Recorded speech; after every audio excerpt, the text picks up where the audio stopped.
Thank you. That was really, really nice and eye-opener how many electronic devices we use and buy every day, almost every year, I would say.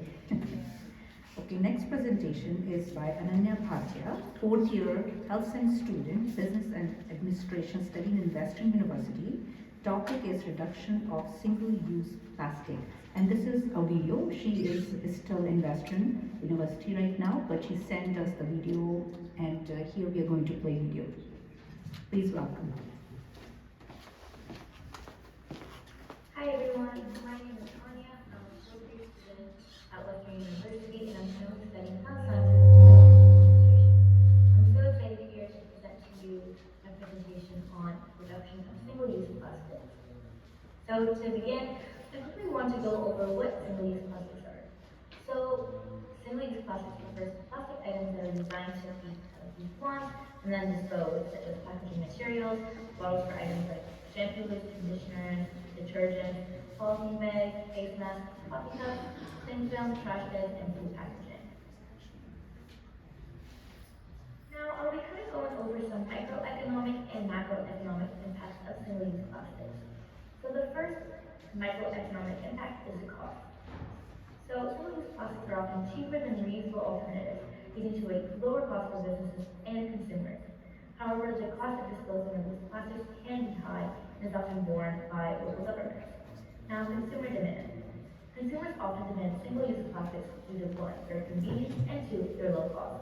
Now, this leads to an increased demand for these products. Next, job creation. The production and disposal of single-use plastics creates jobs in industries such as manufacturing and waste management. Last but not least, environmental costs.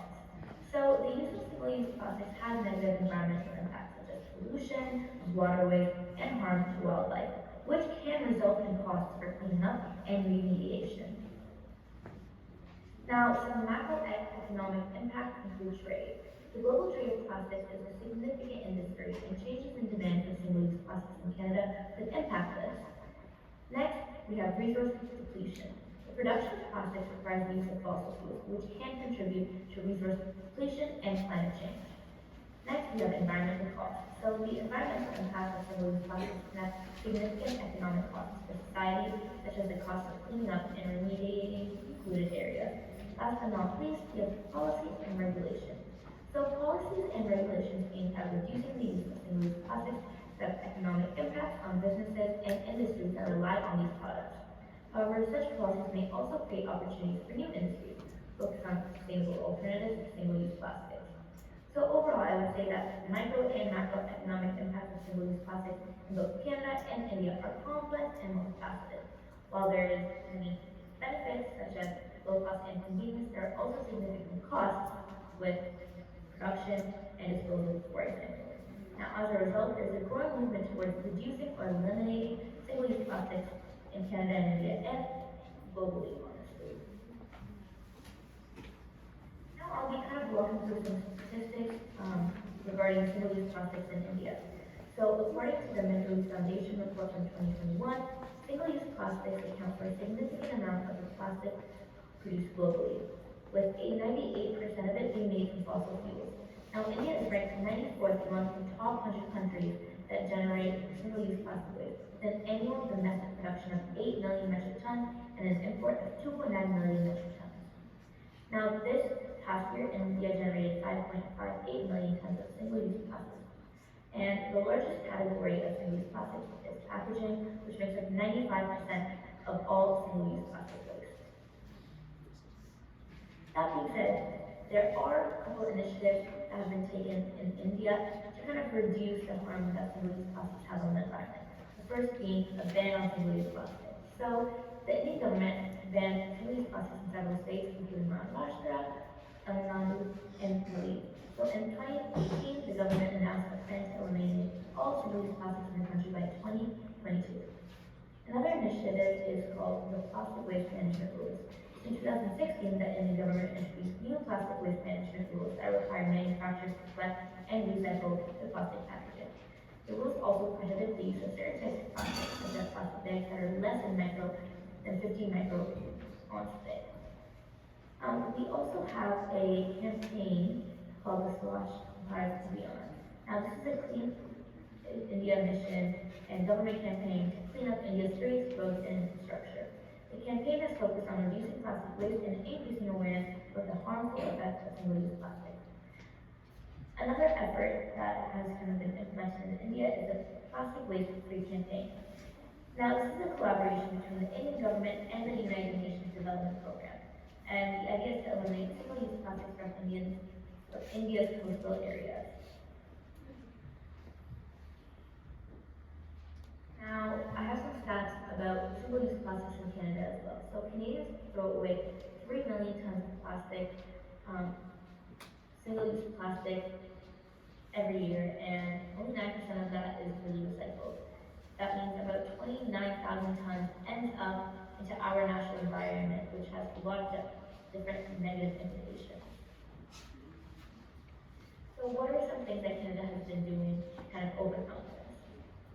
Well, the first is that in 2021, they also banned single-use plastics. Now, the list of items includes plastic checkout bags, straws, stir sticks, six-pack brands, cutlery, and foodware made from hard-to-recycle plastic. Some provinces also have their own restrictions on single-use plastics. It really does vary from province to province. Now, Canada has also launched the Zero Plastic Waste Initiative, which aims to reduce plastic waste and pollution. The initiative really focuses on 5 key areas: product design, collection systems, markets, infrastructure, and value recovery. The Canadian government has also invested in research and development to find alternatives to single-use plastic. So in 2019, they announced $12 million in funding for the Canadian Plastics Innovation Challenge, which seeks to develop new ways to reduce plastic waste and increase recycling. The government has also introduced regulations to reduce plastic pollution in waterways. So in 2020, they proposed the Plastic Pollution Reduction Regulation, which would prohibit the manufacturing, import, and sale of plastic, microbeads, and personal care. Now, although there are efforts being made to kind of tackle single-use plastics and their use, there are still some things that can be done to kind of tackle this issue. The first being encouraging the use of alternative materials. So governments and businesses can really promote the use of eco-friendly alternatives to plastics, such as paper bags, cloth bags, and biodegradable products. I would say that the ban on single-use plastic is also very important.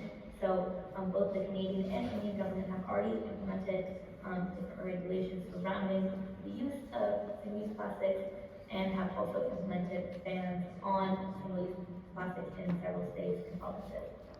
Now, I would say that this needs to be more heavily enforced, and the use of plastic bags and other single-use plastics should be very discouraged. Now, recycling is another amazing thing we can do, and encouraging people to recycle plastic waste and setting up an efficient waste management system can really reduce the amount of plastic waste that ends up in landfills and oceans and ultimately in our environment. Last but not least, education and awareness is key. So creating awareness among the public through campaigns, workshops, and other initiatives can really help to change people's behaviors towards the use of single-use plastics. That being said, I hope that I increased your awareness about this topic and that you can all play a part in helping to reduce single-use plastics. Thank you so much.